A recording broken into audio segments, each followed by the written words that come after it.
How about it? We have a great one tonight. Rex Ryan makes his return to MetLife to face his former team, the New York Jets. IK Impali will be the captain of Bills Mafia for this one. Now, forget all the wonderful off-the-field storylines. The actual matchup has the biggest playoff implications of Week 10. The Jets are 5-3. The Bills are 4-4. Stephen A., Bills-Jets, who wins?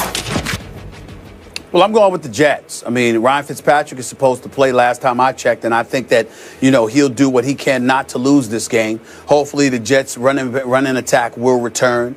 You just look at them right now in their defense. I mean, Tyrod Taylor is no joke, and you got to be mindful of him. And LaShawn McCoy had a decent game last week. You got to be mindful of that as well. But I think this defense, how hyped up they'll be to go up against Rex Ryan's Buffalo Bills, I think they'll ultimately do the trick, and they'll get the job done. And I think that Tyrod Taylor doesn't have the multitude of weapons you would need in order to beat this Jets defense. The Jets have to show up, please don't get me wrong. This is not a gimme by any stretch of the imagination. But I think it being at MetLife Stadium, I think it being one of those situations where Tyrod Taylor is a relatively inexperienced quarterback, although he can play, going up against this bevy of experienced individuals on the defensive side of the ball. I think it can be a defensive struggle, but I ultimately think it's something that the Jets can pull out. I'm going to pick the Jets to win this game 24-20, Skip. 24-20. Yes. You're probably right. I don't love what I'm about to predict.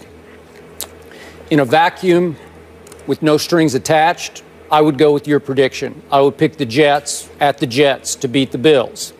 But as you know, before the year started, I predicted that the Bills would win a wild card. You predicted that the Jets would win a wild card. So here we are. Bills 4-4, Jets 5-3. Nip tuck for that last wild card, or a wild card slot. And I got to have the courage of my convictions, as you ridicule me for saying. I'm going to have to stand strong with my Buffalo Bills today, even though I don't love it, because I think we're getting to that moment of truth here in which we find out, is Rex Ryan a fraud? Is that what he is? Is he just a showman fraud? Is he a sleight of hand, sort of sleight of mouth, great media session giver, a press conference doer? Is that what he is? Is he all about the bluster and not about the results? Because, as you well know, and you keep bringing up, first 2 years with the Jets, they go 20-12 combined, make it to 2 AFC title games.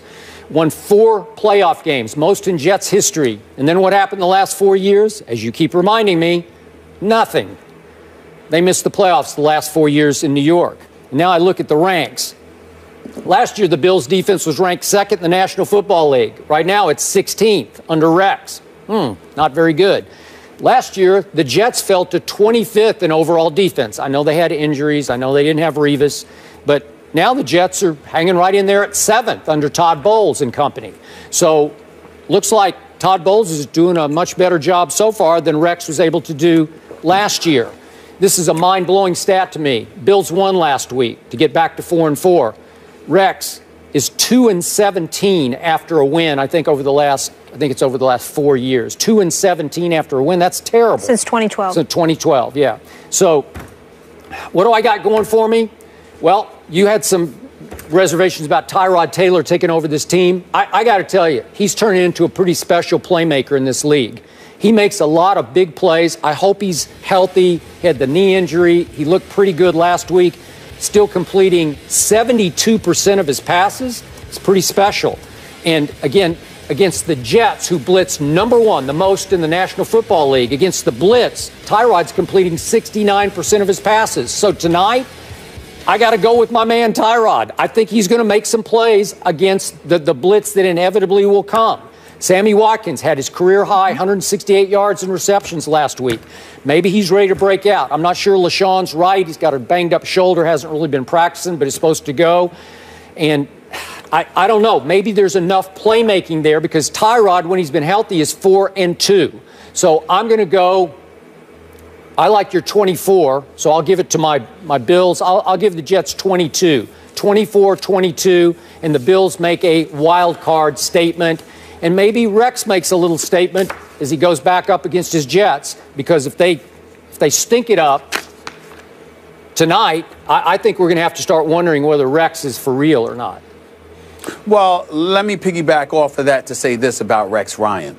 Skip Bayless, Rex Ryan is under the microscope right now more than ever before. And here's why. Even in a couple of years that he helped guide the New York Jets to the AFC Championship game as their head coach, he had Mark Sanchez as his quarterback. Now you've got this kid, Tyrod Taylor. It's fair to say, Skip Bayless, he's got a real legitimate quarterback for the first time in his head coaching career.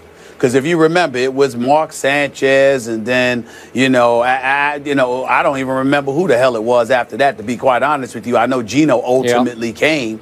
But the point is that, and you got Greg McElroy out of Alabama, and I forgot who else. I mean, you just had a potpourri of individuals, none of who were exceptional, and it was what it was. The way that Tyrod Taylor is playing, and you've got LaShawn McCoy and Carlos Williams, two individuals who both ran for over 100 yards last week against Miami. And you've got a stud like Sammy Watkins, who, by the way, was targeted 8 times and caught all 8 passes for 168 yards last week against Miami. Although it was against Miami, here's the reality. The weapons on the Buffalo Bills offense is decent enough where if Rex is what he's supposed to be as a defensive mind, the Buffalo Bills have no business being a 500 football team. And they certainly should beat the Jets tonight. I don't think it will happen. We will see what will happen. But I think that for the rest of this season, we need to give Rex Ryan the microscope he evidently craves so much, because he's got enough pieces on offense to keep you in contention of any game besides New England. It's his defense that needs to step up. And if the defense ain't stepping up, who do we need to look at, Skip? You got it. I agree. It has not stepped up so far this year. It better step up tonight. And I think it will. I wouldn't bet a lot of money on it, but it's go Tyrod go tonight for me. I'm really excited for this game. Defense. By the way, the defense is ranked 16th, Skip, and 24th against the pass. All right, so major playoff implications on the line. Stephen A has the Jets 24-20. Skip has the Bills 24-22. We'll talk about it tomorrow. Meanwhile, DeAndre Jordan returns to Dallas, but the Mavericks get the last laugh. What will be the lasting impact of last night's reunion?